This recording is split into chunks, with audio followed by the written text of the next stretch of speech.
Elle aura donc cédé à la pression. La vice-première ministre irlandaise a démissionné. Frances Fitzgerald évite probablement à son pays des élections anticipées et le risque de voir son gouvernement chuter. Faute de majorité au Parlement, le Fine Gael, le parti du Premier ministre Leo Varadkar, est obligé de compter sur le parti d'opposition Fianna Fáil pour gouverner. Ce dernier avait réclamé son départ, sans quoi il déclencherait une motion de censure. Au pied du mur, le Premier ministre irlandais a finalement accepté le départ de sa vice-première ministre. C'est avec un profond regret que j'ai accepté sa démission. C'est une femme honnête qui quitte son poste sans avoir été entendue de manière totale et juste. Le point de départ de tout cela, la mise en cause de Frances Fitzgerald dans un scandale impliquant un lanceur d'alerte au sein de la police.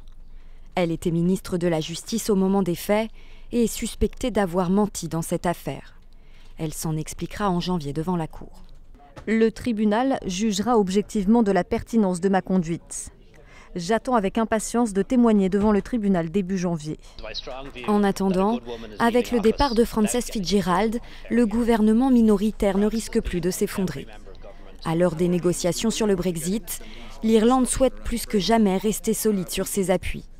Les 14 et 15 décembre prochains, elle débattra d'un dossier crucial, celui de sa frontière avec l'Irlande du Nord, avec un objectif en tête, maintenir une frontière ouverte et sans douane.